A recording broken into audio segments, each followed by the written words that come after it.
take our seats, we'll get started with our civic forum for today. My name is Jen Lemberger, and I'm a librarian here at the Central Library. If you didn't know, this is a part of a monthly series that we have with the League of Women Voters of Santa Barbara. So the third Wednesday of the month at noon, though sometimes at 6 p.m. now, we have this civic forum on various topics with the League, and so it is a great event for us as community members to see what's happening in our area and get involved and be educated so that we can move forward and be the best citizens we can be. A couple of things before we get the League up here for their announcements. We have a couple of events coming up at the library that we wanted to let you know about.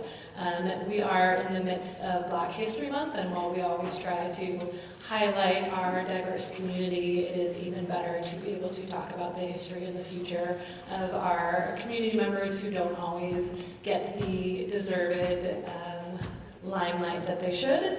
And so one of our events this month, the last one we have for Black History Month, is our gospel music event that we're having with the Greater Hope Baptist Church.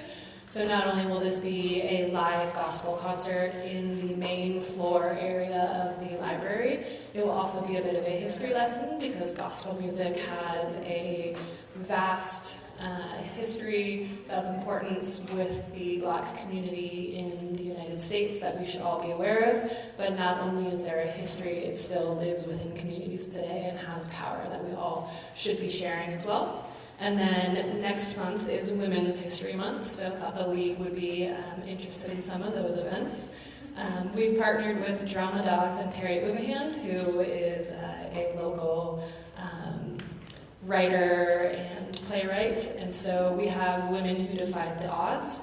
It is a dramatic play told through 6 monologues of 6 women who defied the odds at their time in history. So it's 3 actresses portraying 2 different women throughout time, and that will be on March 10th here at the Central Library from 3 to 5 p.m. So this Sunday, the 24th, at 6 p.m. for the gospel concert, and then March 10th, Sunday as well, from 3 to 5 p.m. for Women Who Defy the Odds. And as well, there are flyers in the back, so you don't even have to remember anything that I just told you, and you can pick those up on your way out. And with that, I'd like to introduce Lindsay Baker from the League of Women Voters of Santa Barbara.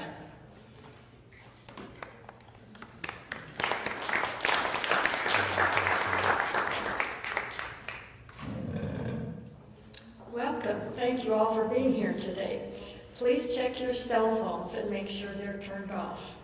We would like to thank the Santa Barbara Public Library for co-sponsoring the forums with the League of Women Voters, and Gary Atkins Sound with Gary Atkins Sound Systems. Normally our forum is translated simultaneously into Spanish, but today our translator is out ill, and she will be translating in studio with SBTV at a later date, and it will then be posted on our website, lwvsantabarbara.org, where you can see it in Spanish. And as I just mentioned, this forum is being videoed by TVSB and will be available on Channel 17. It is also being simultaneously run on Facebook, and then later it will be on our website. And when you go to our website, you go down to the Facebook symbol or YouTube, the YouTube symbol, and click on that, and you'll see all our past forums that have been videotaped.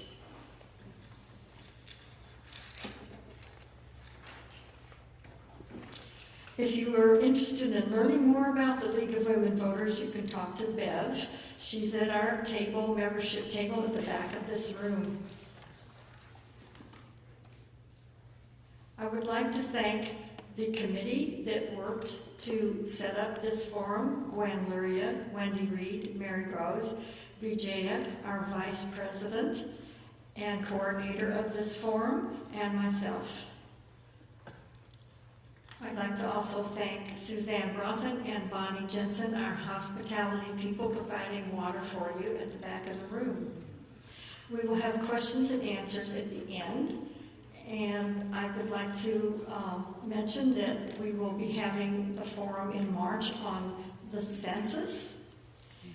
Also, our league has small discussion groups, and we have added a new discussion group on Fridays. The next one will be March 22nd. I think, well, we haven't had the February one yet. The February 22nd one, it's at noon at Cafe Stella, and anyone's welcome to join that at 11:30. Okay. So I would like to now introduce our moderator. Today we're going to have two moderators, and our first moderator is Gwyn Lurie, and she will introduce the next moderator, who will introduce our speakers. Thank you.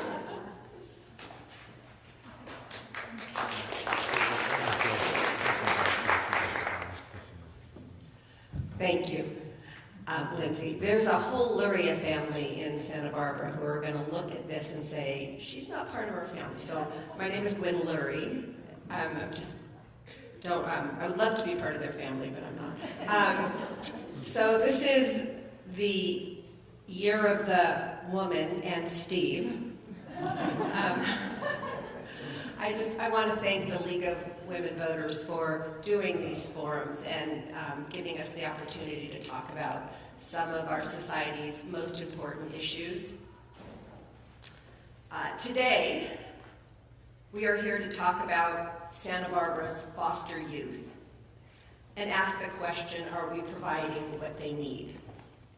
3 years ago, I was appointed by our Board of Supervisors to participate in what was called the Child Welfare Safety Net Task Force. It's a mouthful. The task force was tasked with examining the systems that are in place to protect Santa Barbara County's most vulnerable children and ensure that these systems were performing at their highest levels. Our guiding principle was that no child in our county should be allowed to fall between the cracks, as it is every child's right to have a safe, healthy, happy home from which to thrive, succeed, and prosper. At the time, there were just shy of 500 children in the foster care system, and our mission was to hear from as many of the system stakeholders as possible, to make recommendations to the county based on our research on how we could do better. When I made our task force's presentation to the Board of Supervisors, I was approached by Vijaya Jamalamadaka, and I promise that name, I practiced saying that name many times. I did it. From the League of Women Voters, about making our work on the task force and the subject matter on which we focused a subject for a League of Women Voters forum. So today we're here to do that. Vijaya felt strongly, as I do, and I know all our panelists do, that this is a topic that needs to be at the forefront of our community's heart and mind. Because the health and success of a community can in many ways be measured by how we take care of our most vulnerable citizens. So today we ask some important questions like, how do we support people whose struggles many of us can't possibly understand? As we look across systems, to also ask, what are we doing and what more can we do to make sure that all families have the support they need to overcome trauma? Our moderator for today's forum, as Vijaya said, is Wendy Reed, who is an attorney with local and state experience in foster care and education advocacy. Wendy is also my co-chair for Santa Barbara Human Rights Watch, and one of the smartest people I know, and I know a lot of people. On our panel today, we have an embarrassment of riches. We really do. We are lucky. We live in an amazing community, and there are so many people who make it their life's work to take care of our children, and this is just a small sample of those stakeholders and people who do this good work. So our panelists today include, and I'll start on this end, I numbered them, so I'm going to go back and forth on my page. Kim Colby Davis began volunteering for Casa of Santa Barbara County in 2006 as an advocate for children. Soon after, she joined the Casas staff in the role of recruiting and outreach coordinator. At the end of her first year of CASA, the number of new volunteers increased by 53%, and the number of children served increased by nearly 65%. In 2009, Kim accepted the position of Executive Director for CASA of Santa Barbara County and has led the team to achieve growth that has allowed CASA to serve 95% of the children in need in Santa Barbara County. With a team of 15 CASA staff, they now lead a volunteer force of more than 300 community volunteers. And I believe that another statistic that she didn't put on her resume is that she asks 100% of the people she meets if they're interested in being a CASA.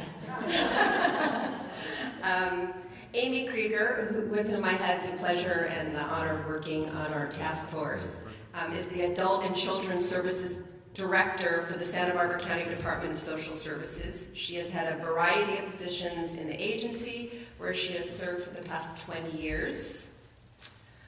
Including Child Welfare Services Operations Manager and Program Manager for the Department's Foster Care Licensing, Resource Family Approval, and Adoption and Permanency Programs. And Amy was also the deputy before she became the director. Oh, she's the deputy. I just promoted Amy. She's actually the deputy director. Okay. Glad someone's fact-checking me.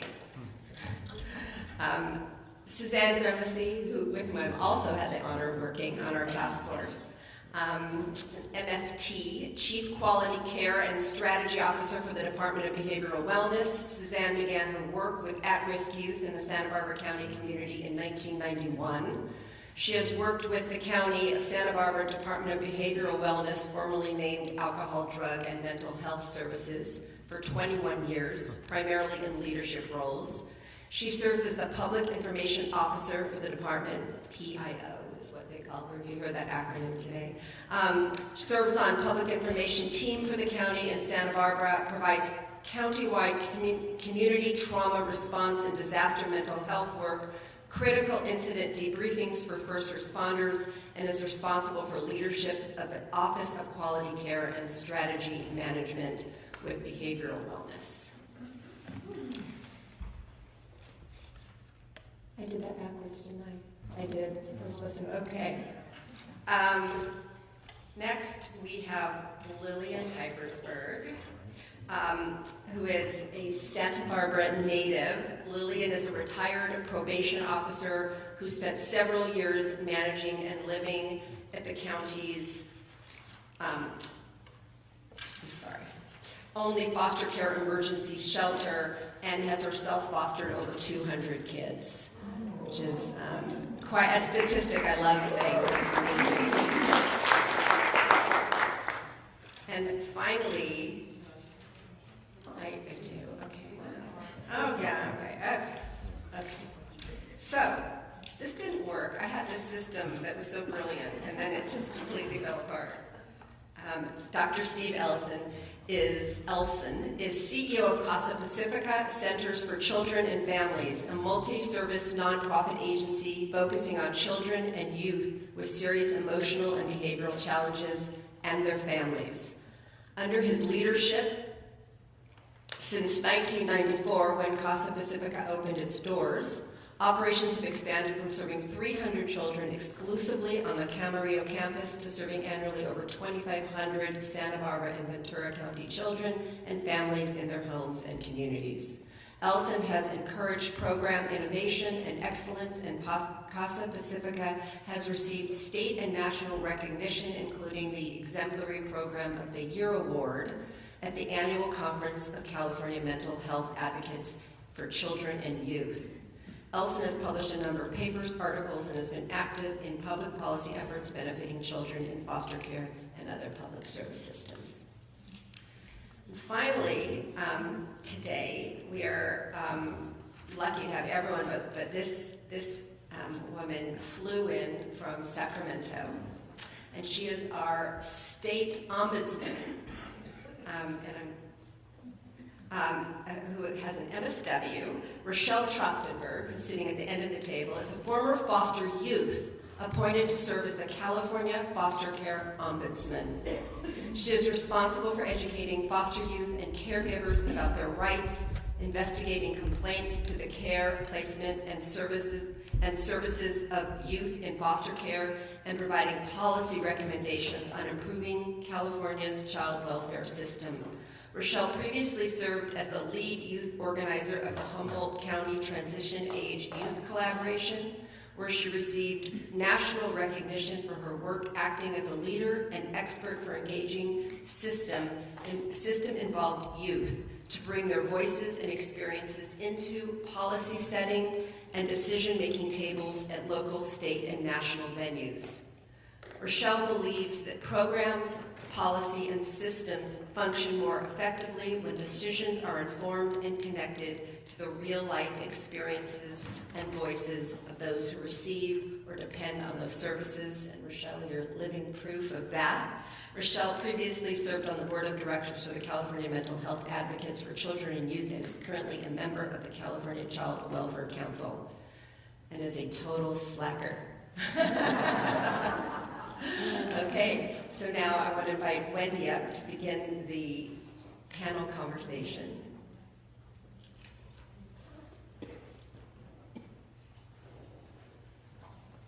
Hello, everybody. I'm a little taller than Gwyn.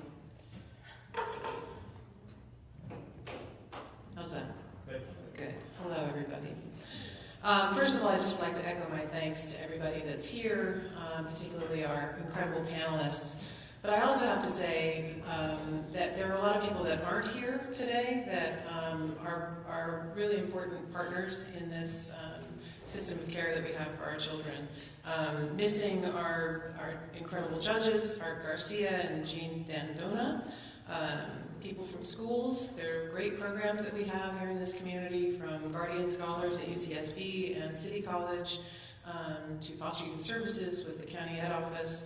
I'm going to miss a lot of people, but let me just say, too, that there are more incredible nonprofits that are serving foster youth, from Angels Foster Care to Calm, Fostering Friends, and so on and so on. So please forgive us. We wish we had 25 seats up here so that you could hear from everybody.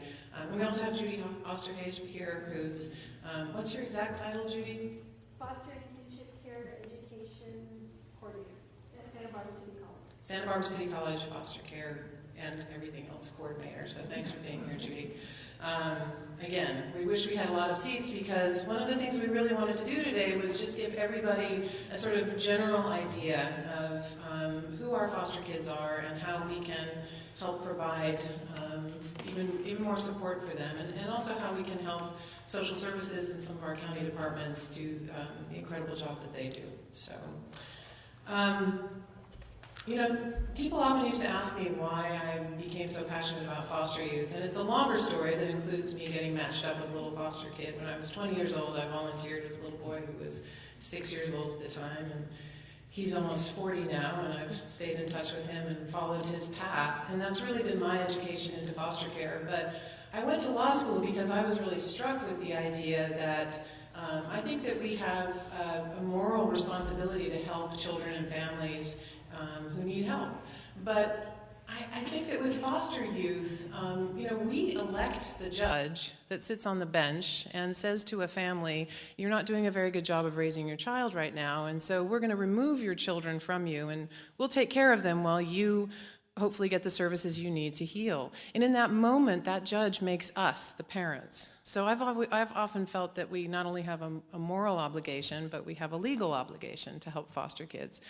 I've said this for years. In fact, some of my friends on the panel have heard me say this probably one too many times. But I have to say that over the last few months in particular, I've begun to expand that view a little bit. And it was really sort of instigated by me reading this report that was put out in August. The Public Policy Institute of California, the PPIC, put out a report about poverty. And I was absolutely shocked to see that Santa Barbara County, well, I should just read it. It said that according to the Public Policy Institute of California report, 26.3% of all children in Santa Barbara County live below the poverty line. So this is the third highest rate in the state of California. We're topped only by Los Angeles County at 27.8% and Santa Cruz County by 27.2%. And while we're often quick to point out that housing and employment are big factors or the only factors, I thought one of the most interesting pieces of this report was that poverty rates are closely correlated to education levels. It went on to say that more than half the children in families without an adult who completed high school, so that's 53%, live in poverty. So this compares with just 8% of kids in a family with at least one adult with a college degree. So while I will repeat my belief that we have this moral and legal obligation to help foster youth, I think that we in Santa Barbara County have this incredible opportunity to say, who are all of our children in need? What causes a child to be removed from their families and put in foster care? And are some of those precipitating problems things that we as a community can help social services and mental health? And all of these wonderful people up here, can we help them do their job even more effectively? So, having said that, as I said, we really wanted to have sort of a light touch today where we could give a general overview of kids in foster care.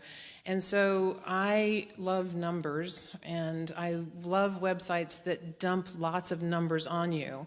So I was tempted for a brief moment to just dump lots of numbers on you.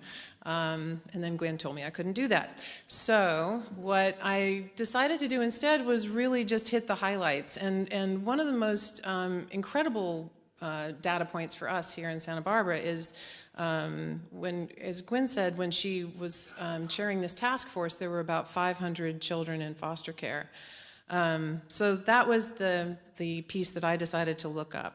And I thought it was very interesting that in July of 2009, so almost 10 years ago, we had 594 children in care. That number has gone down significantly, so much so that in July of 2018, we had 280 children in care. So that's less than half, if I have my numbers right. That's an incredible achievement by our county in really trying to attack this problem of not bringing children into foster care. We know that kids do better if we can do all we can to help keep them in their homes and families. However, it also sort of raises a couple of questions. Why have our numbers gone down? Are there little red flags that we should look for that would be indicative that we could direct some more attention and energy into other areas? So I told the panelists that I have 4 questions for them, which I will present in order. And then afterwards, we will leave it open for questions. And I think we've scheduled about half an hour for questions, although I do have to say that Suzanne Grimmesey has to leave 15 minutes early. So if you have any questions for Suzanne, try to get those in first. That will be at about 1:45 that Suzanne is leaving. But the rest of us can stay and ask any questions you want. And it's again, we're very lucky to have all these people here, so please use them. Wring them dry of questions and the information that you may have. So, there were questions about our format, do I ask the questions and make everybody go down and nobody else can say a word before the next question is asked? I said that I would just go about it quite casually and just see if somebody else wanted to pipe up and talk, then we'd allow them to. I say that, but I'm also warning all of you that if we can't get through the questions, I will interrupt you and stop you and make you go back to the beginning. So. With that, our first question is that, as I just said, we've had a pretty dramatic decline in the number of foster youth in care over the past 4 years, 5 years, really 10 years. I'd be curious to know why each of you, what you attribute this to. What do you think the decline in numbers can be credited to, and are there any data points that you think we should be aware of as a community that might make us, might serve as a little red flag? So Kim, would you like to tackle that first? Well, I thought we were going to be random, but sure, I'll tackle that. I'm going to speak from my perspective, and others are probably going to have different or better statistics than what I have. But as the leader of Casa, one of the great things about growing to this place where we're serving almost every single child that the court asks us to.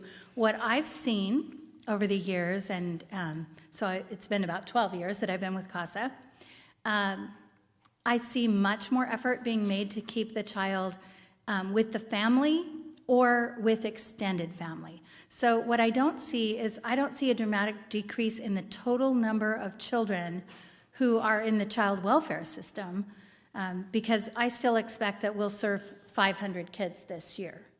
So, but we serve children who aren't just in foster care, but who may have been removed from their family and then reunited to the family. And we serve children who have been removed, and maybe they're with a family member. We have a lot of grandparents raising kids. We have aunts and uncles and other family members stepping up. And so that may, in my view at least, I'm kind of looking over to Amy because I'm like, oh boy, I'm out on a limb here. But that's what we see at Casa, is it's not so much that there's less children. What I would equate it to is we haven't seen tremendous population growth in the county in the 5 years or so. Right. And so I wouldn't have expected to see a dramatic growth in the number of children, but rather there's been a very concentrated switch to trying to do everything that we can to keep the children in their families or as close to their families as they can be.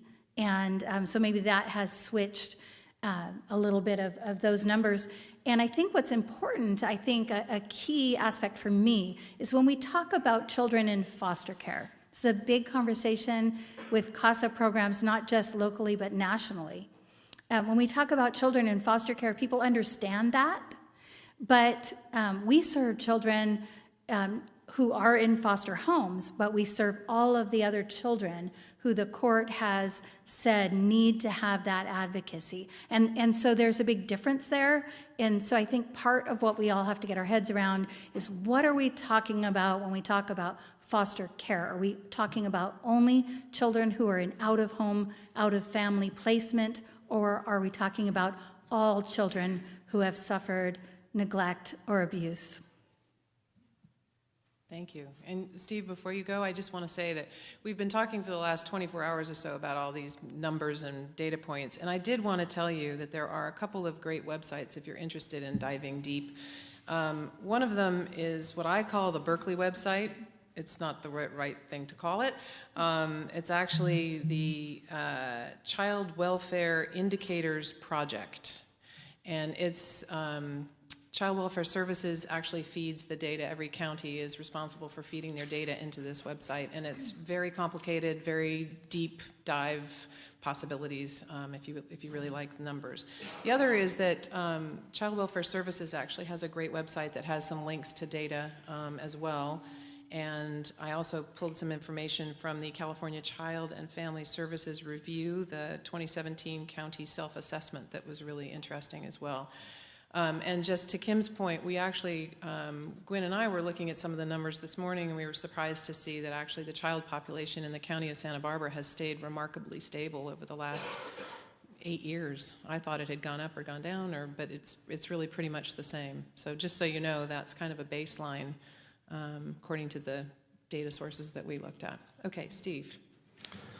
So I think a big change has been the number of services that are delivered in the home or in the community for kids who are in the child welfare system or on the verge of being removed from home.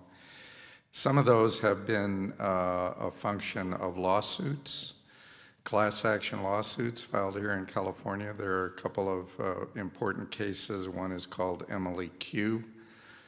lawsuit, which really brought about a behavioral intervention in-home, and the intent of that lawsuit was to assure that kids who were receiving mental health services actually had access to in-home services that would function as sort of augment whatever services they were already getting.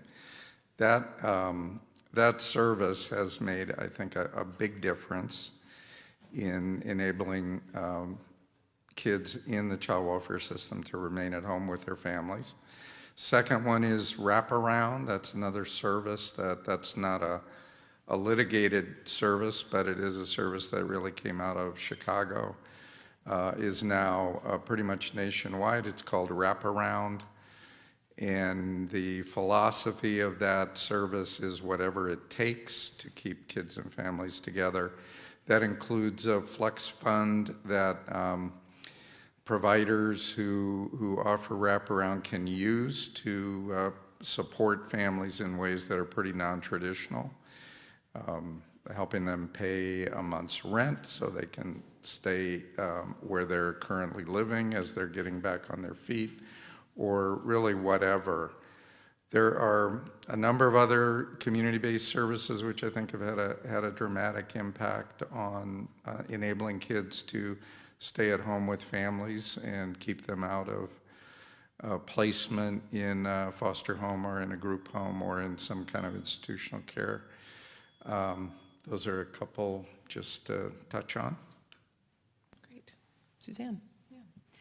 I think we don't know the answer to this. I think it's likely that there are a lot of factors that have contributed, and they're all good ones.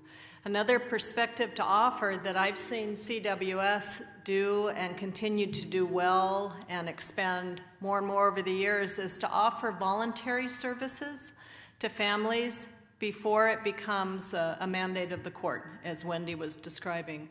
And as humans, I think we're far more likely to want to engage with other people and engage in services when we have some control over that than when it's made a mandate. So the CWS really doing such a good job in expanding that offering of voluntary services, I think has made an incredible difference. Thank you. I will agree with pretty much everything that's been said here so far, and especially the point that there's just a lot of factors, I think, that are driving this change. So for child welfare, back to numbers, I just want to kind of put into context that I think, if we look back to 2000 and, did you say 7? Is that what the number you quoted? 2009. 2009. Yeah. We had the methamphetamine epidemic back around 2006, and so really that 2006 to 2009 time period was kind of the height of the number of children that we have seen in foster care. It was much lower previous to that.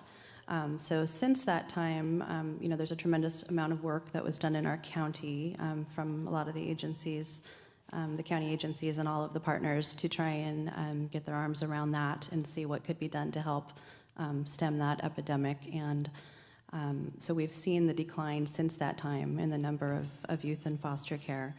In addition, there has been really that concerted effort to really look at prevention and early intervention, and really recognizing that children do best with their families, and that we want to do everything we can possibly do to keep them there as long as they can be safe. So I would just say a couple other contributing factors have been the advent of safety and risk tools that were not previously available to us back then. There's been a lot of work at the state level, and all of the counties are now using evidence-based safety and risk assessments, which allow us really to get a better idea of, is a child safe in the home, and what is the risk of future maltreatment if we were to leave them there. So that's allowed us really to kind of focus our interventions much more effectively and really rely on foster care only as the last possible step when there's no other way to work with the family, either voluntarily or to get services in the home with some kind of a safety plan to bring in families' support networks. And so because of that, I think we are really relying on foster care much less than we did 10 years ago as an intervention. Great. Lillian, if I can interrupt just for 1 second, because Amy, I just wanted to follow up on one thing. The methamphetamine problem, I know, was certainly at a peak then, but I don't think I'm alone in having this sense that drugs are a big problem in our communities right now, and particularly the opioid crisis, and I know that is affecting our families, but I'm kind of encouraged to think that if one of your points is that the methamphetamine numbers were high and we've dropped down because that's not a problem any longer, does that mean that opioid problem has not stepped in and replaced that, or how do you think that drugs are affecting those numbers now? I would just say that certainly substance abuse is one of the primary drivers of children into foster care still. Yeah. And the opioid epidemic is certainly a huge issue. We have not seen it to the levels in child welfare that we did with the methamphetamine epidemic. And I think Suzanne could probably speak more just to the general countywide statistics. Okay. Yeah. Well, we might be able to come back to that, but let's finish this round. And Lillian. I would say some of the contributing factors have been the changes in laws. For example, the Community Care Reform Act. The way that we're working with children and families is significantly different. Whereas Amy and some of the other panelists indicated that we're working with families at the front end rather than waiting until they're so engrossed in the system that they can't recover from that. Another thing is that the children who have experienced a lot of trauma in life, we're discovering those issues even at elementary school levels. So we're able to undergird those families and work with them from the beginning. The other thing is the Resource Family Approval Program, which allows a person or a family to be approved not only to be a foster parent, but to also be a guardian and an adoptive family simultaneously, rather than going through each step separately, which allows children to be in a permanent placement almost immediately, because they can be, the foster parent can be there, and it can, months or maybe a year later, can even have access to adopt the child if they're available for adoption. Rochelle.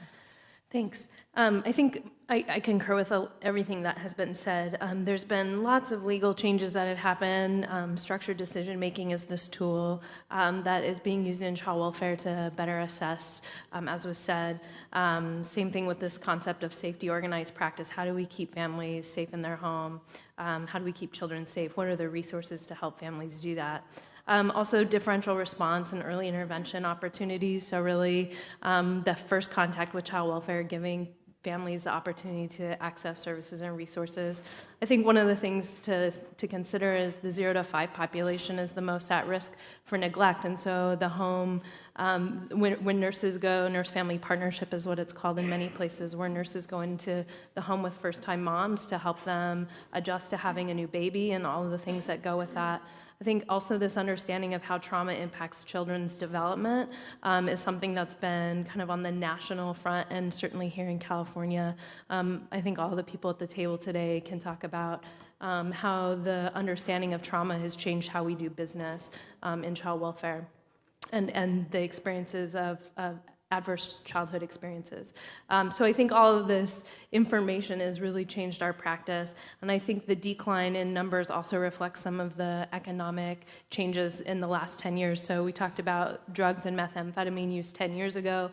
We were at the beginning of a major recession then. I think we'll see that pattern happen over time as we have economic recessions, we'll see higher substance use rates, and then more kids come into care. And I think as we're looking at the opiate epidemic across the country, it's something that I think all child welfare directors are really going to struggle with, and behavioral health directors, and also providers, because we have to work with children who've been substance exposed, families who are struggling with substance use, and there's a general lack of substance use treatment for families across the country. So all of that, I think, has contributed to how the numbers have changed. So I think the fact that numbers have gone down in Santa Barbara County is a good thing. We know that kids often do better in their long-term outcomes when they're with families. So that's what I would add. Thank you. I also want to mention that Gwyn mentioned that Rochelle is a former foster youth and doing this great work on the state level, but she's also a foster parent. So I think that's pretty impressive to be a social worker, foster parent, coming from, so my hat is off to you. Our next question we toyed around with a little bit. It ended up being, what would you say is your biggest challenge in meeting the needs of foster youth that you work with? One of the versions of this question was, how can we as a community help you do your work? So perhaps you can kind of merge them together and tell us, what do you find most challenging about your work, and is there anything that you can think of that we as a community can help you with? Let's just go down the line again. Why don't we try that? Okay. Well, the model that Casa uses is that we work through the community. So we're completely dependent on the community because we have a tiny staff, that's backed by 300 plus volunteers. So without the community stepping up to volunteer, we can't provide the advocacy that we provide for all those children. But I will say one of the challenges that we have, we're very, very fortunate that in Santa Barbara City right now, we have more CASA volunteers than we have children. And so that's a great place to be. But what we've also seen, or at least what I have seen over the last 10 years, is the growth in the need in the North County.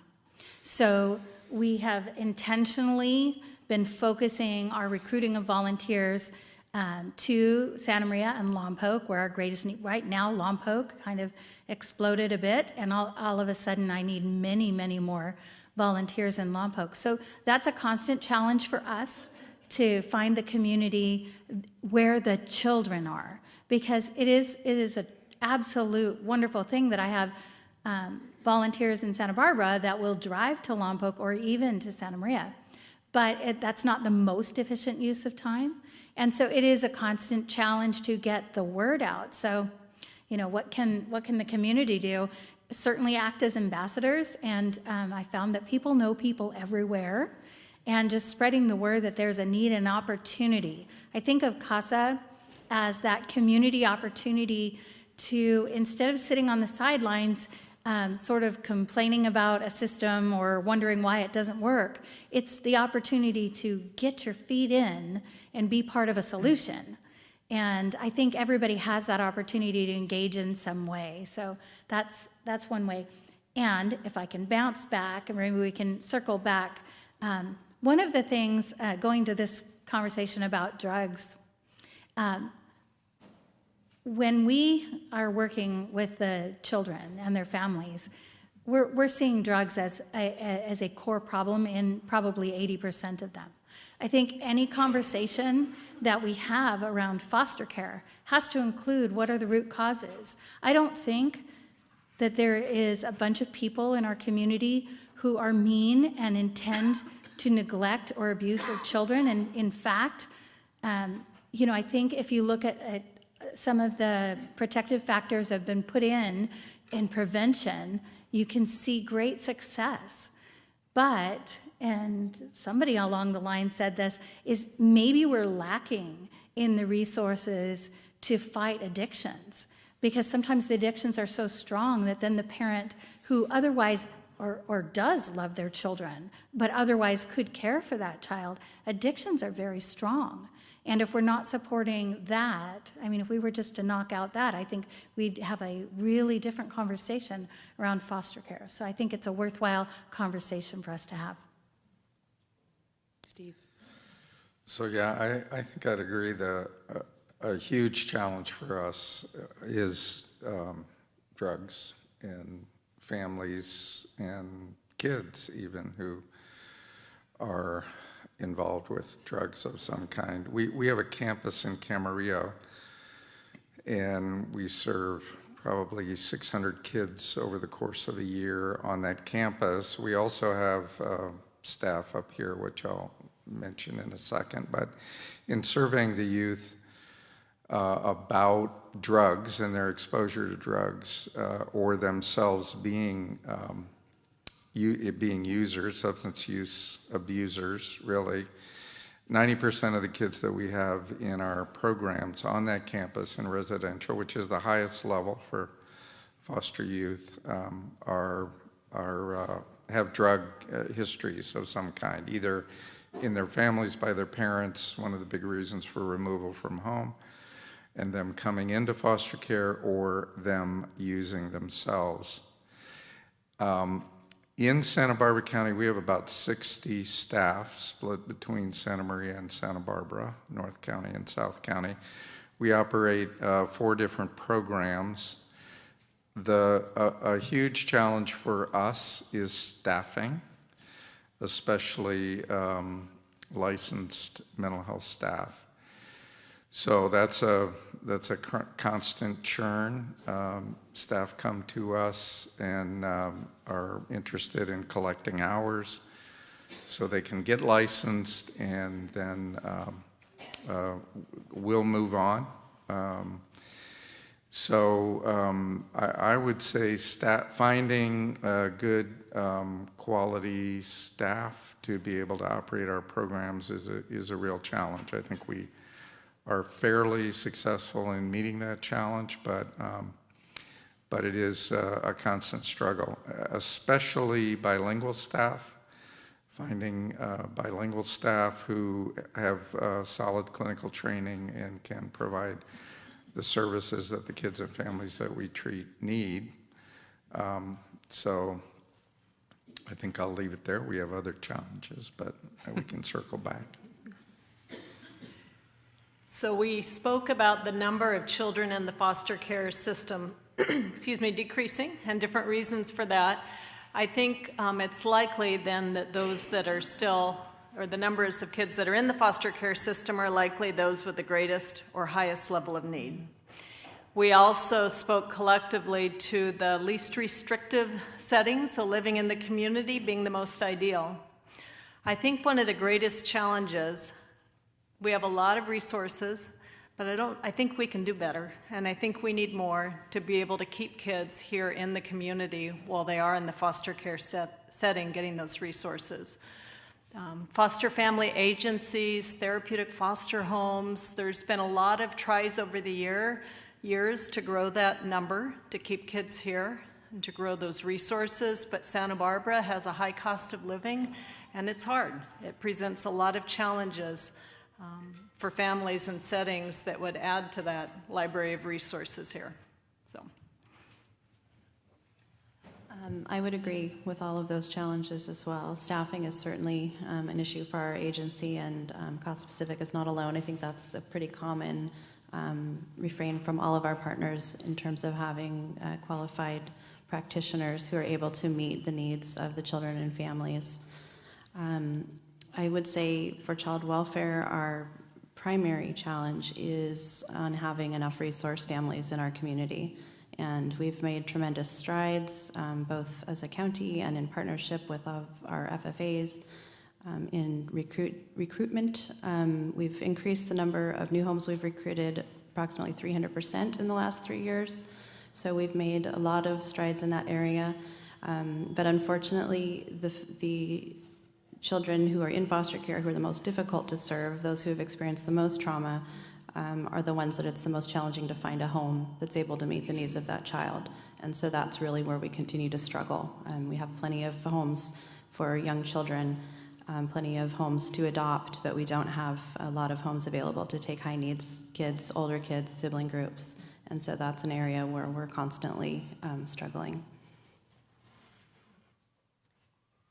And for me as a resource parent, I find my biggest struggle is the slow assessment process and slow delivery of services. And it's because of what we said down the road here, is we don't have the qualified people remaining in Santa Barbara County. They come to our beautiful universities, they gain up all the information, but then they need to move on because they can't afford to reside here.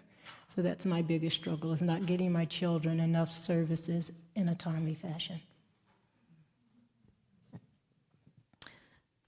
I would concur with everything that's been said.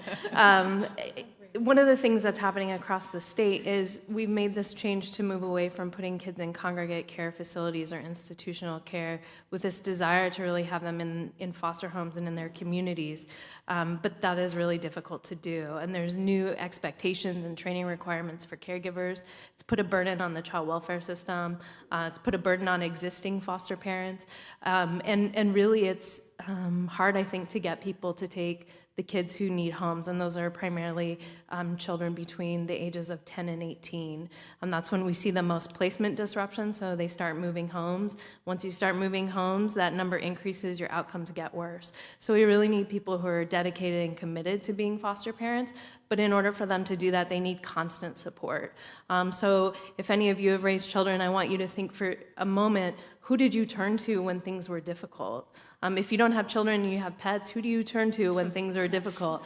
And what do you do when you are facing something that challenges you in taking care? And so I think that that's the same thing that caregivers struggle with. I think that we really need a lot more intensive therapeutic foster homes, but that is a full-time job for a parent. And it also requires full-time, 24-hour, around-the-clock support from all of the agencies that are represented here at the table. The other thing that I think that we've talked about in terms of what are some of the struggles and how do we address it is, I think we have to think again about the community and trauma.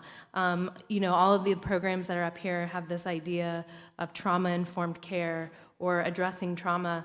And all of the research shows that that people who are substance using or substance abusing have the highest rates of trauma. So Bessel van der Kolk and Gabor Mate are two researchers who've done a lot of work at looking at the correlations between substance use and trauma.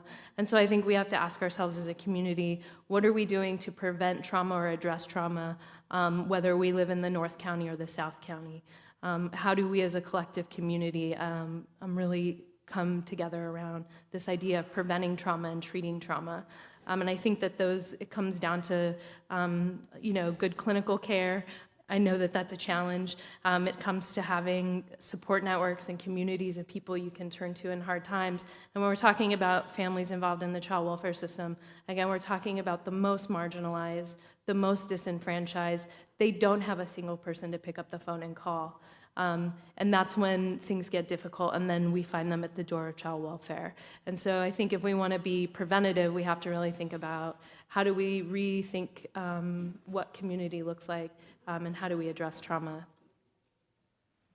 Thank you. So I asked this a little bit the first time, but I'd love to ask you all again. I mean, is there... The specific question is, what can the Santa Barbara community give you to make your work more effective? So you've really sort of answered that question to a large extent. I know, Kim, you're talking about more volunteers in those communities where the need is. But I'd love to go down the panel again and just say, you know, I often think that sometimes problems are so big that and foster care seems like one of those problems. I can't be a foster parent right now, and if we're talking about resource families and that's how it's defined, you're either a foster parent or there's really not much we can do. You know, can you think of ways that you know, we can walk out of here and think, well, that's something I can do. I can help be an ambassador for CASA, or I can help lobby my county supervisors to make sure they know that we feel strongly that these kinds of programs should be fully supported. I mean, I guess I'm leaning more towards the people that are working for county departments, but can anybody want to volunteer to tackle that question?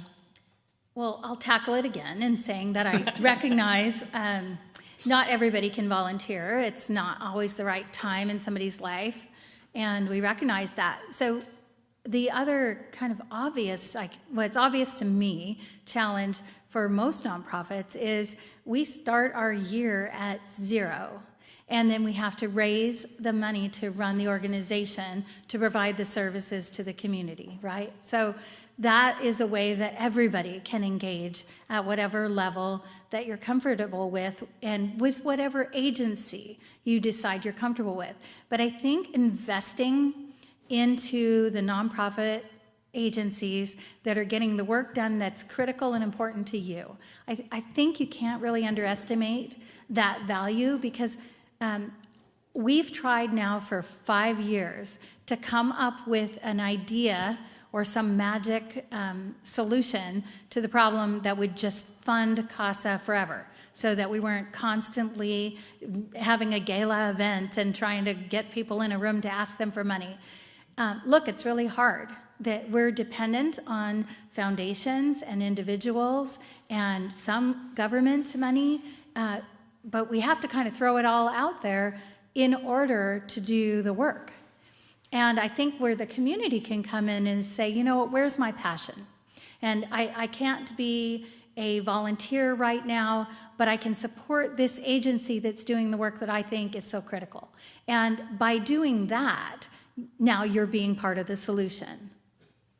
So volunteering your time or volunteering your cash? Perfect. Couldn't have said that better, Wendy, thanks. And really, I'm saying that for all nonprofits. It's about where's your passion and where do you see the work getting done? Right. Steve, you right there with the volunteers and cash part. Well, ditto. Yeah. Yeah, I think I heard a presenter on YouTube talking about what is your why. You know, so what we're talking about here is what we do, how we intervene. But the real important question is why do you do what you do, and what really is your commitment to certainly this work, which is caring about kids and families. And yeah, we need, you know, actually it was Pipersburg, Lillian, I think it was your husband. We talked about, we had a kind of a reception where we were talking about our services, and we invited the Pipersburgs to come and talk about their experience. They have foster kids, and we have services that support foster parents, certainly in some cases, support the kids that are with foster parents. And it was great to hear, I think it was your husband who said about our services, wraparound and TBS, which I already mentioned, that it felt like that the services that they were getting for a specific child who was in their home, it was like the Verizon team, if you remember that old commercial, that there was all these supports that were there. And I think from a nonprofit point of view, that's what we would love to feel like, is that there's the Verizon team right there with us and behind us, supporting the work that we do. So I work for the county, so I'm not going to ask for volunteers or money, but what I will say is that I have seen that, before I answer the question, I have seen this community, I've seen the players at this table for decades now be incredibly creative to meet the individualized needs of kids in the foster care system, or with 9 toes going that direction to keep them from entering. And that creativity has gone a long, long way. But I still go back to individualized resources, individualized services that are in place already to meet the needs of kids and families. And what I mean by that is I don't think our community has right now a robust continuum of care. If you think of the physical healthcare setting and of a hospital, somebody might go to one level of care, their needs increase, they go up, their needs increase, they go up. Specialized care, they go over, needs increase, they go down, until the needs have gone down. If we want to keep our children here in the community, we need to have a full existing continuum of care available in our community. So I spoke earlier to, I think we all did, to the availability of resources for kids to live. So more foster family agencies that can afford to live here, to house children with that level of need. How we make that happen, I'm not sure. There's probably a variety of ways. But I think if I look at what's missing in our continuum, I think thinking of it as a continuum, looking at the gaps and what's missing. And I think keeping our kids housing-wise with the right services and supports for them to live here is probably the main missing piece. Thank you. I would agree with that as well. I think, as Suzanne said earlier, there are a tremendous number of services available, but there are gaps, and there is a need really to fill out that continuum and have the types of child-centered, trauma-focused services available, regardless of what the need is.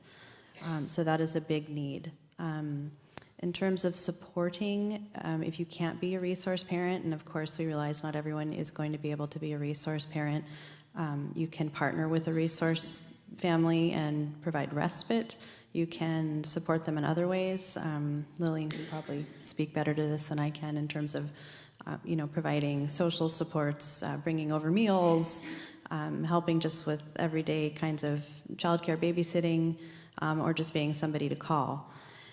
The other way that you can support children in foster care, there's all the agencies here. There's a lot of other agencies in the network in our community that need support. And one of the things I bring up periodically when I'm asked is the ability to provide kind of normalcy for children in foster care. Things that we are not able to use our child welfare dollars for, like trips to Disneyland. And again, there are a lot of efforts being made by certain agencies in these areas. We work with Casa very closely to help provide these types of experiences, especially around holidays. We end up getting a lot of donations, which again, thank you, Casa and other partner agencies for. But the rest of the year, people need cheerleading outfits, they need football gear, they need science camp trips, they need all those types of things. And so we're always going back to being creative, as Suzanne mentioned. And a lot of times when push comes to shove, we can make that work. We can get out there and find somebody who will support that need. But other counties do have, auxiliaries or other, community-based foundations or organizations that come together and provide that support year-round, where a family just has to ask, and it's not where, we need to come together across multiple agencies for every request and figure out how are we going to make this work. So that's a very concrete thing I think that that our community could help with. Okay. First of all, I would like to present my big ticket items. So the big ticket items would certainly be for transitional youth, the benefit of having affordable housing. I know we do have some programs here, but certainly not enough to cover all of our youth transitioning out of the foster care system. Adequate employment, mental health services, plus a safe social environment where these youngsters can hang out. They don't need to be at nightclubs or in the corners drinking or anything. They need to be in environments that are safe for them and they can have a good social life. With younger children, certainly child care services, after school programs that are free rather than charging families hundreds of dollars for them to be on a basketball team at any club. And then also, too, for families, particularly those caring for young children, affordable child care. I mean, I recently looked into child care, and it was like $1,000 per kid. And I'm going, who can afford that? So do I make a choice to put them in child care or feed them? I mean, it's just kind of a hard setting there. So things of that nature. But as far as simple and being creative, just think within your heart what you're passionate about. Do you like sports? Do you knit, crochet, paint, color, whatever? Those services or those abilities that you have personally, you can share those with the child. So if you're a good artist, invite them over, or we can set up a place where you can go and teach art, sewing, cooking, anything that's beneficial to the child, and life skill services can benefit them for a lifetime.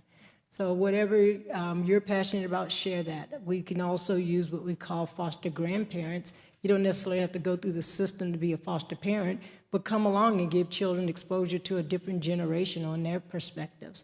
I mean, I used to love when my mom, I could talk to her about the Great Depression and always got A's in history. So I'm just thinking, sharing your stories with them, it's really beneficial for children. There's a program in town called Arts from the Heart, and a woman takes children into convalescent homes and she teaches them how to appreciate and love the elderly, and the elderly appreciate and love those children. So things of that nature would be very beneficial. I don't know that I could add anything else. I agree with the big ticket items. Yeah. I think that all of those things get to that sort of systemic level of how do we address, people who are disenfranchised and support them.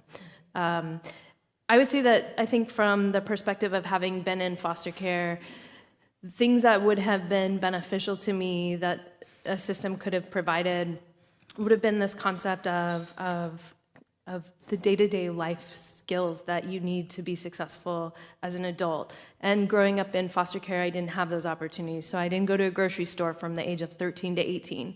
And then I had to figure that out. So there's lots of ways that normal life experiences get taken away when you enter foster care. And so how do we give young people those opportunities? So I appreciated the mention of sports and extracurricular activities, of intergenerational and cross-generational mentorship, I think that education is another thing that we really need to look at. So foster youth, about 50% of foster youth don't graduate high school. And we talked about how education and poverty are tied, right? And then poverty and substance use. And so if we start looking at how do we really also support foster youth to have educational stability and educational success, that doesn't require you to be a foster parent. And I really believe that education is what helped me get out of poverty and have a life different from what my parents had. And so I think really looking at all the different ways that we can give young people in foster care the sort of normal life experiences or typical life experiences that are age and developmentally relevant are things that add protective factors over time. And everyone's already kind of mentioned different ways that those show up. And so I think finding the resources in your community that work with foster youth and supporting those organizations and agencies, or doing it yourself and offering your knowledge and expertise or mentorship is key. And I think that's not just for the kids, but for the bio families and the foster families as well. I think somehow we've gotten away as a society from seeing the humanity that everybody deserves, that everybody should be treated with empathy and compassion. And one of the great things that I appreciate about Santa Barbara is they've been part of the Quality Parenting Initiative. And it's a philosophy, it's not a program necessarily, but it's a philosophy of kind of getting to that root of everybody needs support. It teaches foster parents and bio parents to work together. It shows foster parents and bio parents that they become the community for children, and it's that community that helps that child be successful over time. We used to have this idea that once your kid was in foster care, you were a bad parent and we shouldn't engage with you, and that's not the case. Most of the parents really do care about their children, and they really do want to get them home, and they don't have a clue of how to do that. And it's a very short time frame when you have a court and a child welfare agency telling you what you need to do to get your kids back. And so I think thinking about that and thinking about how you can support these people who are in the lives of kids is really how we can be more effective at our jobs. Great. So the last question was, in all of your travels and your professional experiences, have you come across a model? And actually, Gwyn has a question to ask too, but I wanted to follow up with, what you'd like to have provided with this question, because I'm standing here and I imagine that I'm not the only one who thinks, well, I can take a foster kid to, an art museum, or I can do some of those things. But my question is twofold. Where do I go? Is there a place where I can go in the county to find out, how to get involved, not as a foster parent, but as something a little bit less than that? And a follow-up to that is, are there programs in other counties that you've seen that manage this question really well that we could help, implement here to make it easier for us to figure out how we can help you? Go ahead. Okay, in line or out of line? No, yeah, out of line. We're out of whack here. In Santa Barbara County, you can go to the Santa Barbara County website to ourcountyourkids.org, and that's a subsidiary of Child Welfare Services, and we can lead you in a direction so that you can help foster children. And there's a list of resources or opportunities for people to there's help? contact information. Terrific. Yes. Mm-hmm. And we do have cards on the back table there with Great. all of that information for you. Great. Okay, and so then the other part of that question is, have you seen programs in other places that you've visited where you think, wow, that's a really remarkable program, wish we had that in Santa Barbara? So I'm happy to jump in here.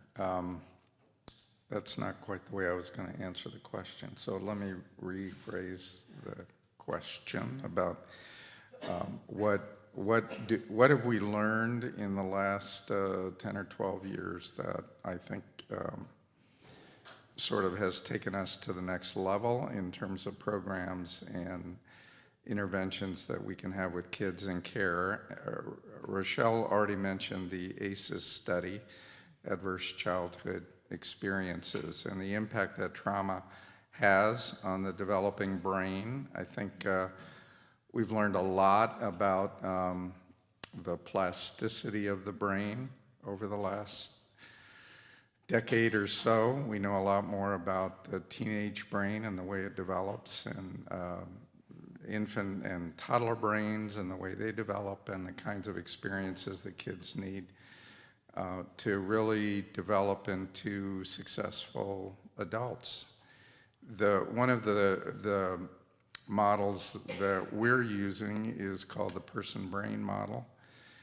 And it's really looking at the term of art that we use is reimbursements. What are the experiences, the kind of the key developmental experiences that kids have missed who are in the foster care system, and then how can we help them gain those experiences in a way that will lead them to a more successful life. We look at 8 different domains and see where the deficits are that the kids in our care have, and then how can we craft experiences that will help those parts of the brain develop.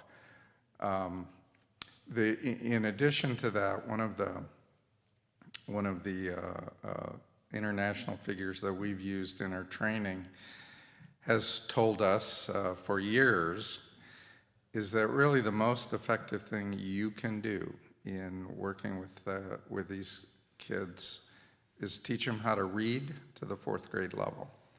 If they can read to the 4th grade level, then they have a shot at potentially an effective life. If you look at all the people in prison, kids in prison, many come out of the foster care system, they haven't learned how to read, and they've missed a lot of really critical developmental experiences that we can also figure out how to provide. So I'd say the big advances in our industry have been in the areas of neuroscience and knowledge about the developing brain and what we can do to help shape that brain. Although I do want to interject here, Steve, that we are not only in Santa Barbara County, where we tend to do things even better, but we're in the public library, so I think we can do a little better than 4th grade, right? We can get them to read to the 12th grade level. Let's do that. Yeah, that'd be good. I would add, there's an area I think that there might be opportunity for the community to figure for this part out. Amy mentioned that we partner at Christmas time, and that's been a wonderful opportunity to partner with a wide number of people in the community. The community literally provided thousands of dollars of Christmas gifts to every child in the system at Christmas time.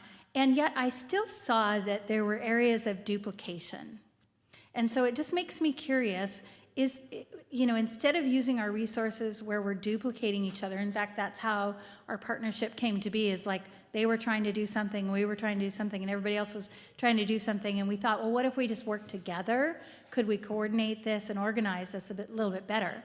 And I think there's so much will in the community to do great things for kids and, provide prom dresses and cap and gown and, sports, whatever you call it, everything associated with sports. And dance. All of the little girls want to dance. So I think there's a great will for that. And, but there's not a really good mechanism for making it happen in an organized way. It's a little random right now. And there's an interesting website called One Simple Wish. Now that's a national website, and you can literally put down, this is what I want for, and this is the reason why I want it. And it's focused a lot on foster care. And then other people can sign up to solve that wish. So it's a really interesting model, but I wonder if maybe there's an opportunity to put some heads together and maybe do that on a local level. And maybe we, instead of having everybody out there trying to do their own little bit, maybe we could organize the resources. So that's a great idea. Opportunity. That's a great idea. Gwyn, you had some questions, right?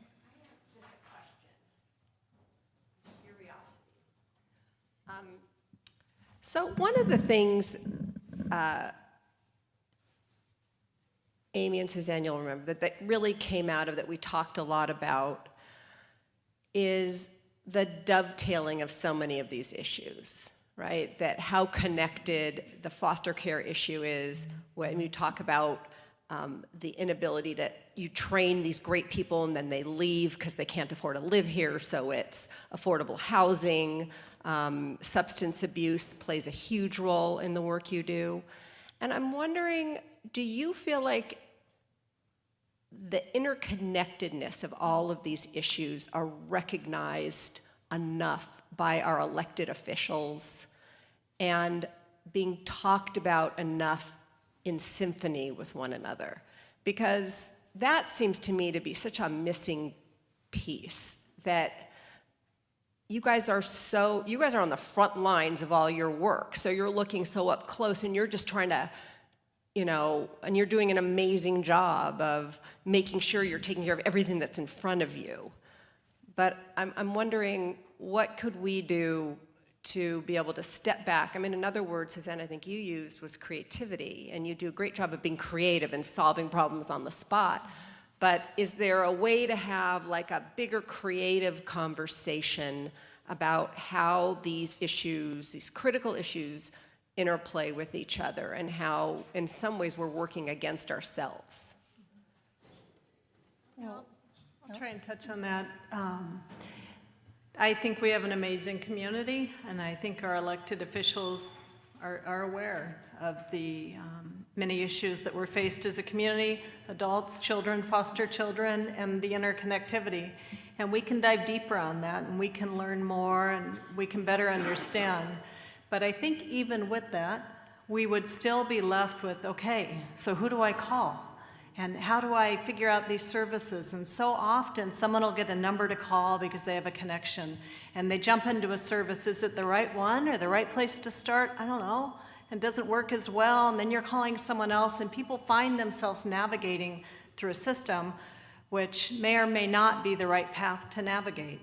And so the end result may be good, but are we maximizing the services and the resources that we do have together? So my response, if I were to answer models that I think are best, but I think also answers a little bit what Gwyn is saying, I think a model or a program or a community that has very, very, very strong interagency, and I don't mean just county agencies, in all of our agencies, collaboration, relationships that stay strong, that changes together, that one another's resources, you start to create that continuum of care that I mentioned.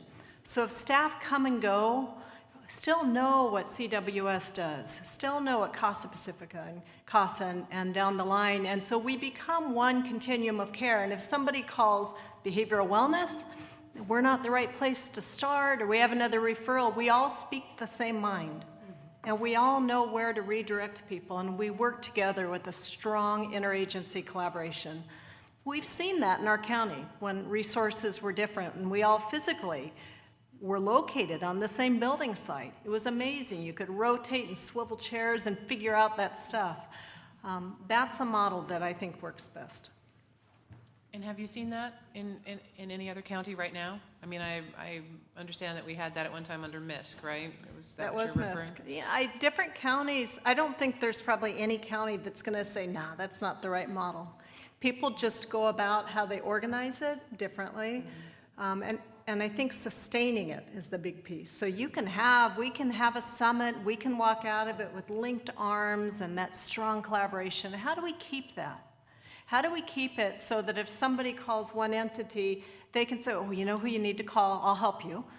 This is who you call. So how do we keep that as robust? And I've seen different counties, people drift and they come back to that. And I would add to that, one of the things you said was, what are we missing? So I don't have an answer to what it looks like. I think there's an opportunity there as well. But I've seen several conversations now occur in our community talking about the foster youth or ACEs or just trauma for children.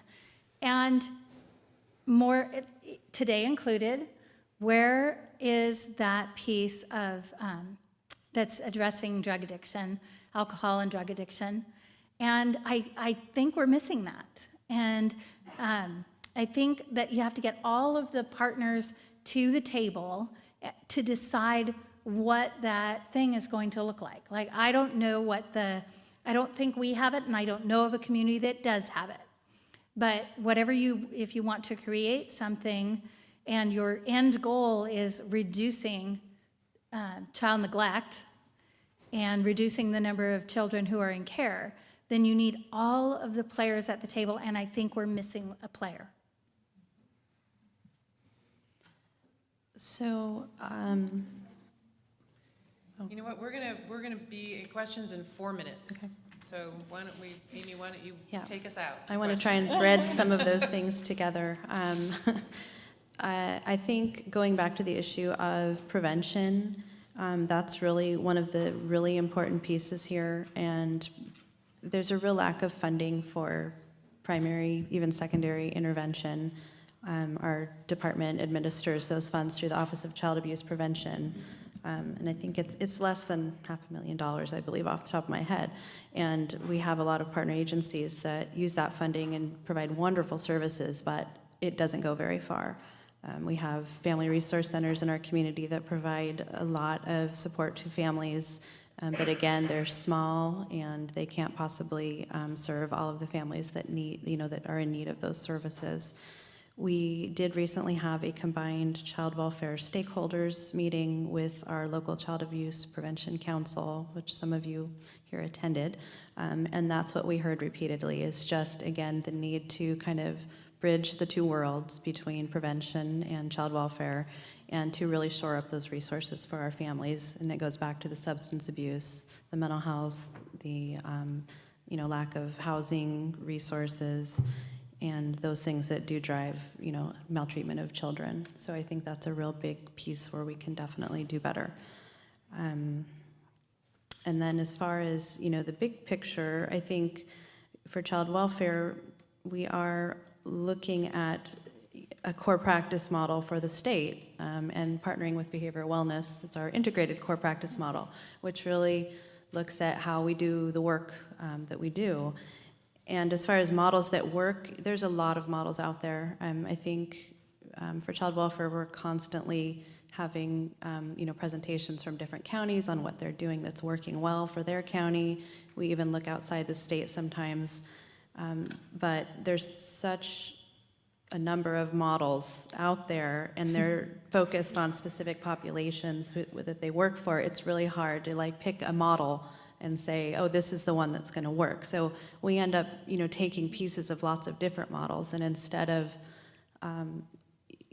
just trying all those models, what we do is we compare them against our core practice model and say, is this going to work in our county? Is this, is it evidence-based? Is it trauma-focused? Is it family-centered? Is it culturally responsive? All of these things, and so that we're trying to instead of delivering all these fragmented service, just bring in all of these services that align with that model. And that gets back to what Suzanne said as far as working together across agencies collaboratively, and all of us kind of adopting these best practices and deciding what will work in our county.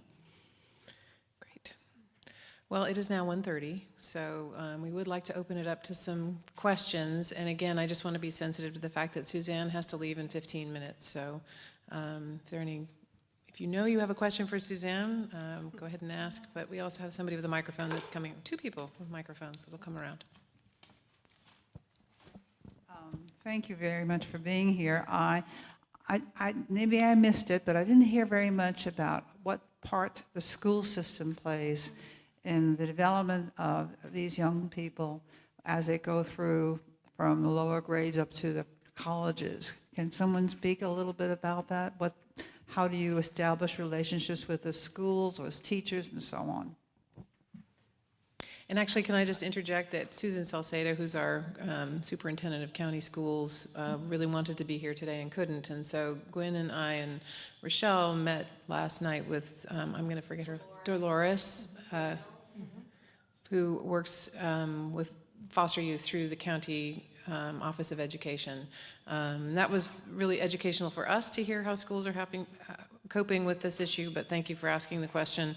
And Suzanne, can you? I'm happy to. I'm sure we all can answer that question, but my perspective on that, when I think of what's what are the absolute necessary components to an interagency collaboration, the schools are right there. That wouldn't even enter my mind of how do we grab them, because we do work together and we have to. I know behavioral wellness has a very close relationship, but I know others do also. Kids are at school more hours in the day than they're at home. We have to be working together very closely, and that includes ongoing day-to-day needs at all different levels, but it also includes, you've heard a lot about kids that have been impacted by trauma in the ACEs model and brain plasticity. That all falls into, we need to be there as a community with and at our schools, I believe, in response to bad things that happen to schools, and help in trauma response and in that way as well. So it goes both ways. I think that interagency collaboration couldn't possibly work without the schools being a part.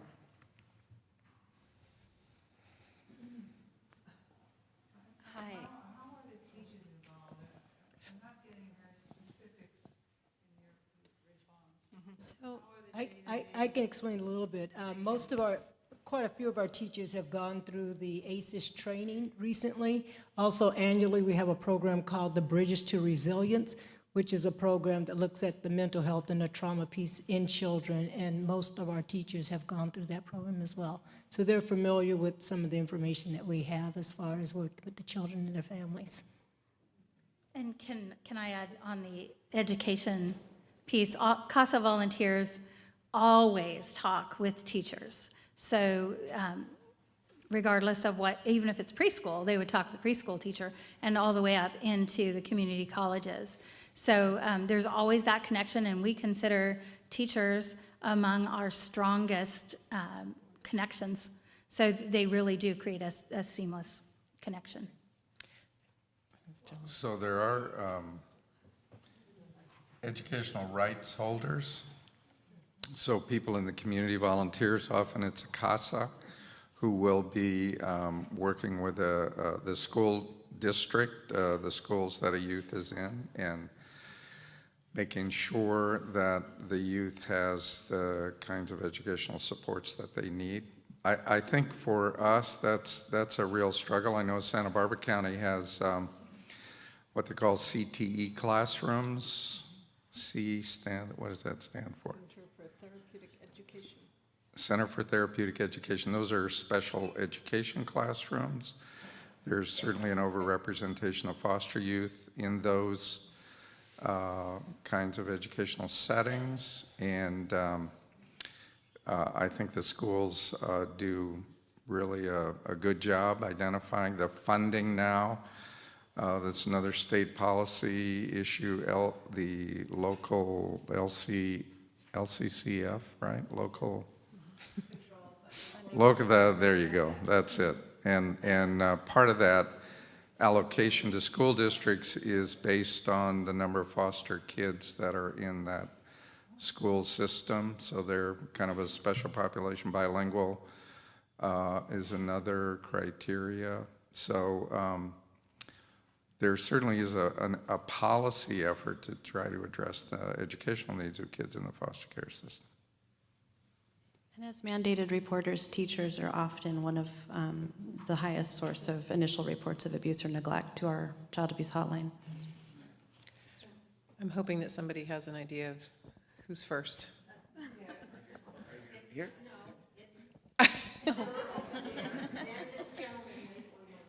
She's the boss on the questions, just so that we all know.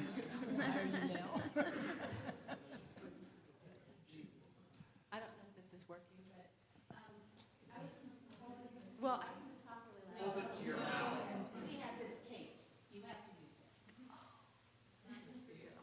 it. Okay. Oh, hi.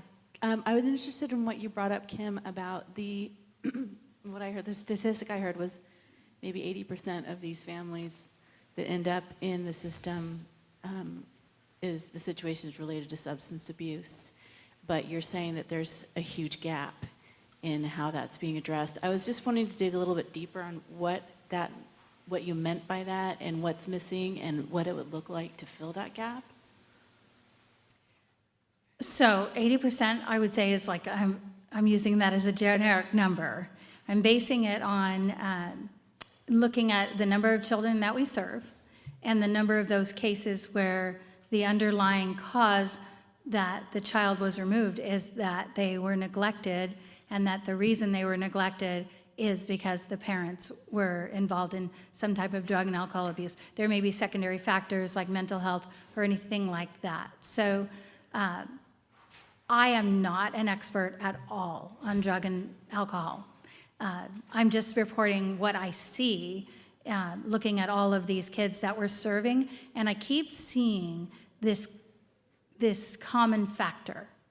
And then the challenge in it, you have, like for instance, you have CALM, and they're doing great work with preventing child abuse. I think it's probably remarkable what they've done in that work, but you can't mandate somebody to participate. I don't think you can. Again, I'm not the expert, but how do you motivate a parent to get involved in a drug and alcohol recovery program?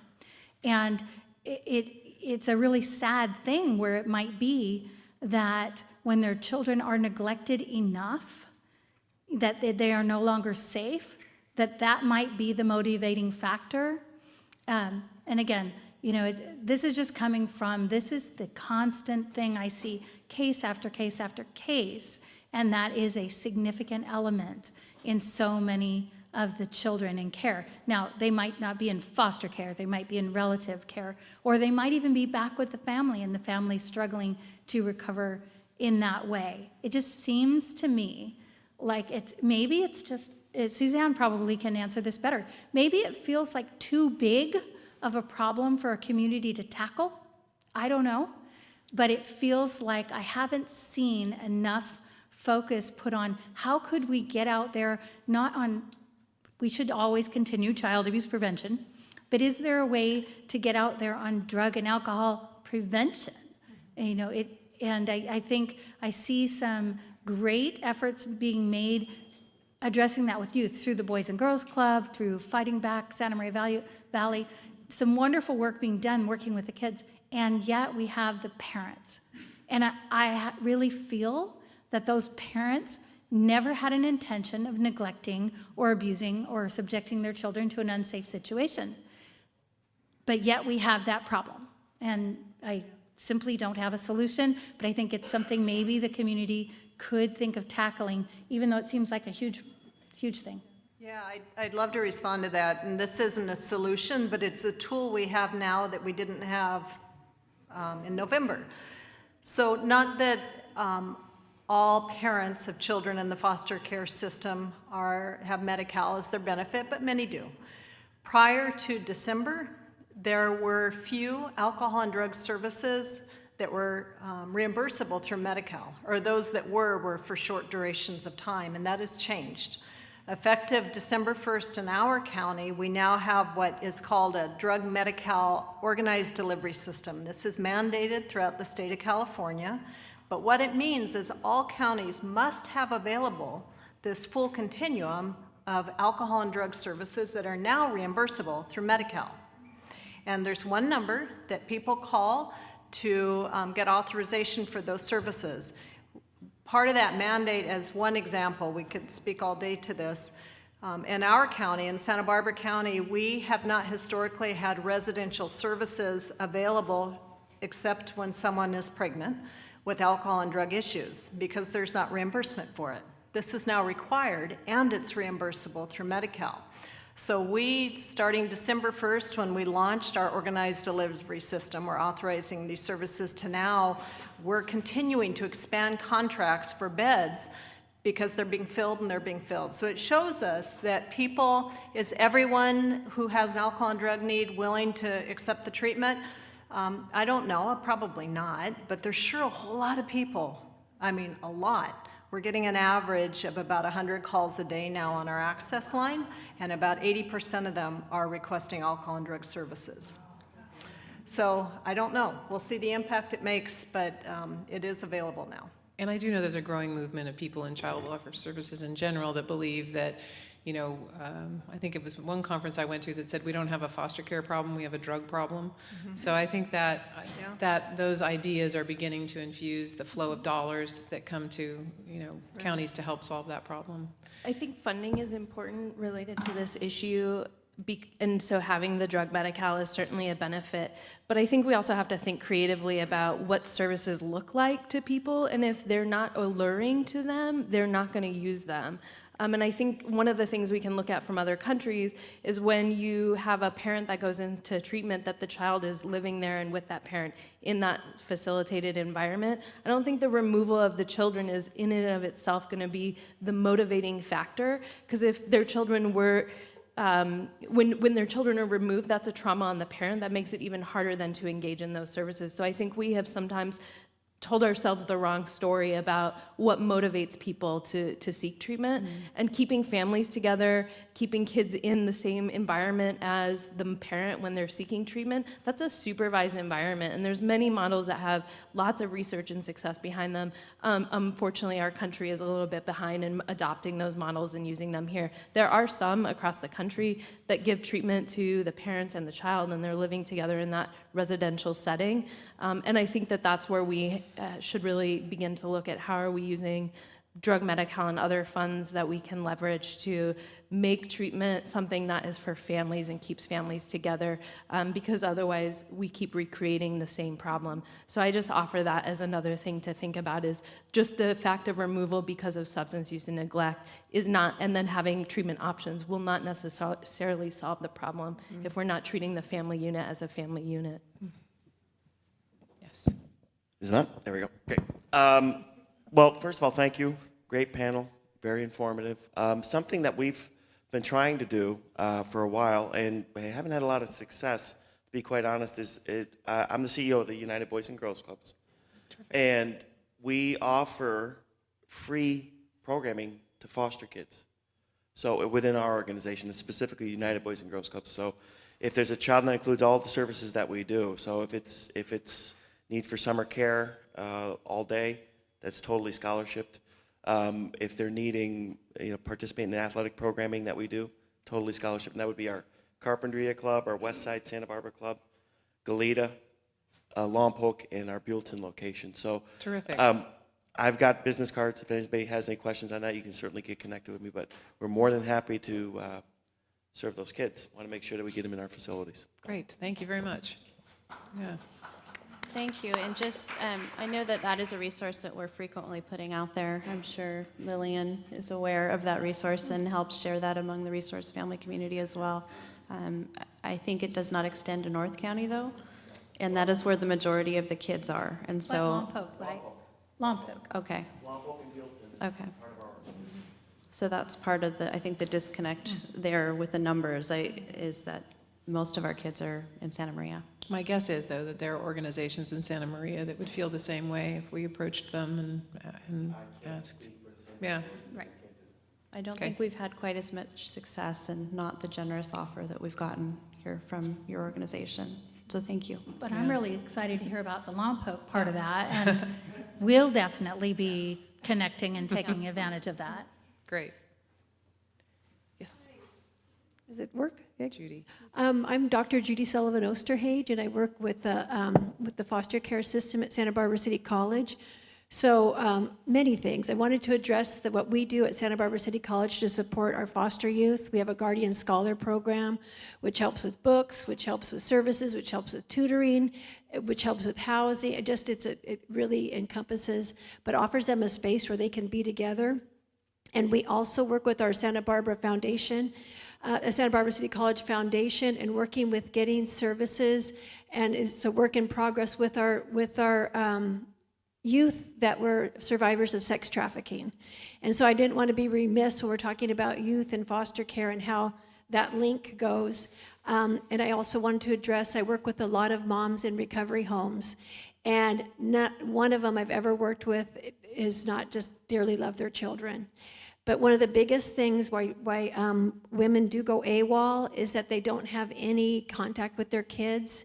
And so if we can train the foster parents to have some kind of contact, a Skype, I don't know what we can do to really train our foster parents more, that the connection, and we do, because that's the number one goal, is to get that connected back to the birth family. So just somehow, I don't know, because when that woman in recovery has that open, maybe an email or something with the foster parents, they do better. They do better in their sobriety and in their addiction. So, and there's a lot more. But anyway, I wanted to thank you all for being here. Oh, Amy, I wanted to thank you because you talked about prevention and you talked about services for foster parents. And the indicators that show a foster parent leaving foster care is they don't feel like they have the services. They don't feel like they have those. So I appreciate you bringing both of those up. Thank you. Thank you, Judy.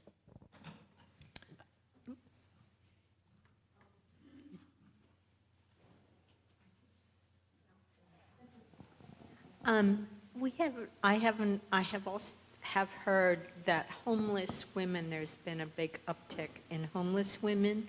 And are you seeing their children in foster care or involving them in foster care? And if so, how is that working? I mean, certainly homelessness is a big factor in just the family instability overall, and it can lead to children in foster care, but homelessness in and of itself is not a reason for us to have a child put in foster care. I don't have numbers, but I have not heard that there's been a big increase for us in the number of children coming into foster care because of homeless mothers necessarily. I don't know if anybody else has anything to add. I would echo that. We work, Casa Volunteers work with a number of families who may be homeless, and but we generally don't, I would not say it's a huge number, and we definitely go along 100% what Amy said. In and of it by itself, it's not a reason for a child to be in the system, so we wouldn't even see those. There has to have been some other thing that fell apart that would have that child be involved in the system, and they may or may not be removed from the parents. But we have Casa Volunteers all the time, today and every day. We would have a Casa Volunteer who's assigned to a case where the family is in some state of homelessness or working their way back into a home, and but I'd even go so far as to say that something this community can be really proud of is the number of resources. So in all of the kids that we see, we don't see poverty or homelessness by itself as any reason that a child would be in the system.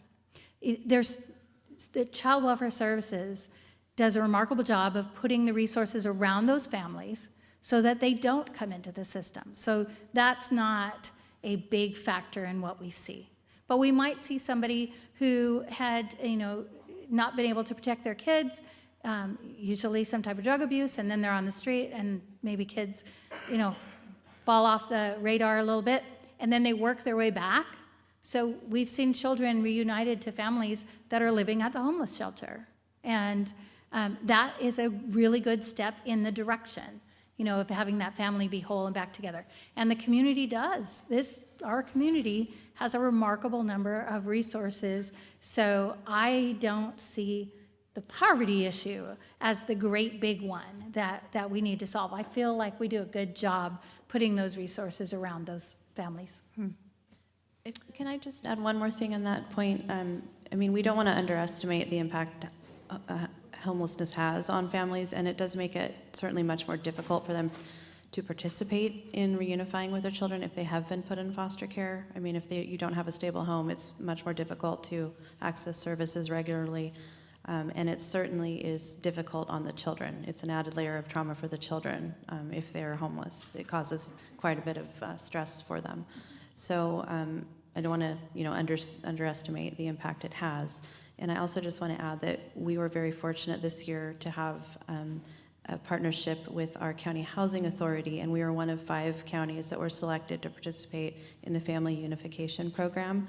And so we received 74 vouchers this year that are available specifically to families who are participating in the child welfare system, and that housing is a barrier for them reunifying or for keeping their children in their home, and also for youth who are aging out of foster care.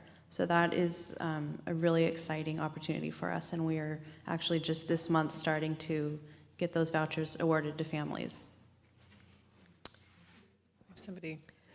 Hi, thank you so much.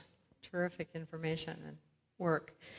I wondered if any of you can just mention Welcome Every Baby, which is a prevention program for a visitation at home after a baby is born, and just how that's working out now as a prevention program for child abuse. And the other thing that I wanted to ask is, would one or two of you give some grounding to us by giving us an example of a foster care child and their situation, and like over a couple years what happens to them? A good story? Good or bad? Well, I know, Steve, you've got a number of stories of kids that have come through Casa Pacifica over the years. I know that some of the kids that have been at Casa Pacifica tend to view that as a home that they go back to, and you see alumni come back there. Is that right? Yeah, we have a big alumni group that has an event every holiday season. This last year, I think we had over 200 alumni who came, and we have some really great success stories. One of our, we also hire youth advocates, so kids who have been in placement with us who are now adults, either in college or going through, starting employment efforts. We have one of our shining examples is she's now working for Head Start in Ventura County. She got her Ph.D. at Pepperdine, and she was with us 8th grade through about 10th grade. So she was with us for a couple of years in her growing up. There are other stories like that we have there, and then there are kids who struggle.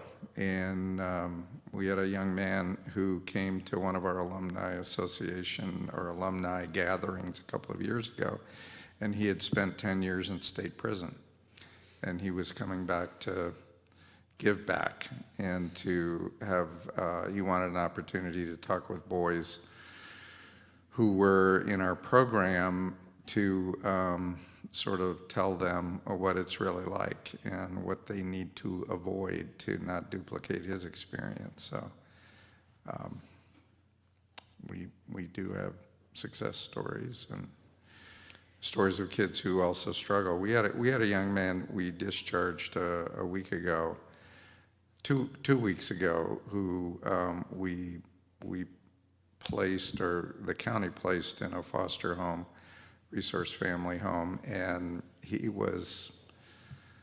he struggled, and they decided they didn't want him after about 10 days. And so that's a real, talk about trauma, talk about being rejected, and that's going to be something that he's going to have to figure out how to live with. And his options are pretty limited. So there are, everybody has a story, and that's certainly true for kids our kids that we serve in the foster care system.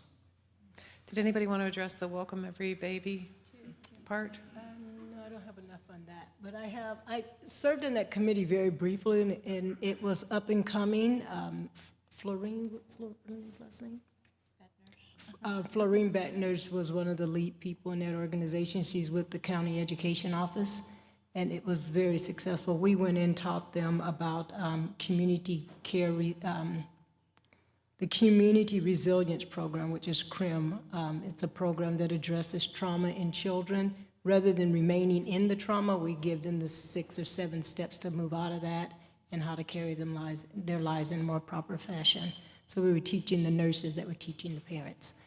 But with respect to children in foster care, I have amazing stories, a lot of stories. And as he mentioned, that some of them are good and some of them didn't turn out so good. But one of my most proudest stories is I had a sibling group, a young boy and a sister that came to me some time ago. And the boy was very studious. He always did his homework, never ever any problem. The girl was very brilliant, but she was always interested in so many different things. Well, probably about a year and a half ago, he called me to let me know he was getting married. And he had gone through City College on AB 12, which gave him some finances to assist him with college. He went on to San Diego State University, and now he's in Florida going to veterinarian school. And I go, whoa, what a neat story. So I constantly get pictures of him on Facebook, and the wife is just absolutely beautiful. He brought her to visit me, and she calls me mom, so that makes me really proud. And then his sister, on the other hand, came and brought her fiance to meet me, and I won't say too much about that guy, but you know, so she's moving through life, okay. But you know, I'm very proud of both of them for sustaining themselves after the fact that their parents both passed away from substance use. And I have a girl that I do share in common with Casa Pacifica, who's been a dear heart for me in my life for many years, and I still get calls from her. Mom, I'm not doing good. Mom, I'm doing great. I'm not doing good. So it sort of fluctuates. But she's a dear heart. I speak to her frequently. And with respect to the Boys and Girls Club, you all have been very helpful to me and the children that I've had in Santa Barbara.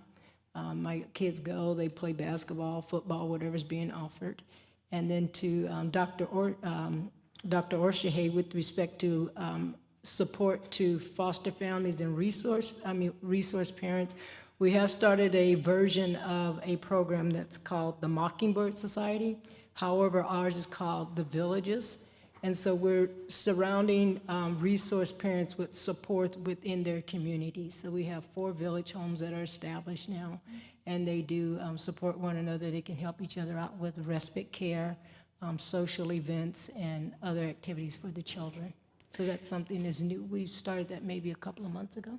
And is Welcome Every Baby still in effect in the county? Yes, I believe it is. Yes, Okay. it is. It is. And Okay. I think COM administers it, or at least they're very active with it.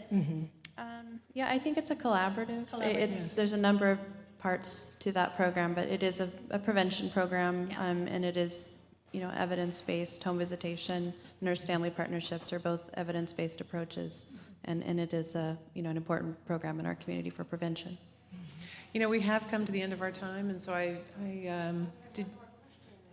None of it's from you, Gwyn. What would you like to ask? Can I ask one quick question? Yes, please do. So this woman over here brought up school rightly, because obviously kids spend a lot of their life in school. And I know that there are certain laws regarding confidentiality that are put in place to protect kids, but it can also be an obstacle to people who are working with kids to understand their needs and where they've been. So where are we at with that issue? I mean, are those rules that are put in place, are they helping? Are they obstacles to what kids need? What is the... We'd like you to answer in 5 seconds. Okay. I would not say that confidentiality is a barrier with the schools. A teacher can, or another educational representative can be a part of a child and family team, and we can share information as it pertains to the child and their educational, stability and success. Unfortunately, with court-appointed special advocates, we report to the court and we work under the direction of the court, and we are held to really high levels of confidentiality. So we do have some restrictions. A lot of our supporters want to meet the kids, and that's not an option. You really do have to go through the training and the swearing-in process to be a CASA to work with one of our kids. So you mean people come to you and say that they want to meet the kids before they've been gone all through the time. training program? People who are donors, or people who, I want to buy this or that, but I want to meet the child. And CASA has a really terrific and very rigorous training program to learn the laws and the rules and all of the systems that are in place to support that child. So, point well taken. It's an important responsibility to become a CASA. And I'd like to recruit you on behalf of Kim to become a CASA. Thank you very much for doing my job for me. Appreciate that. Okay, so we have come to a close. Let me just say thank you again to all of you. Really appreciate it.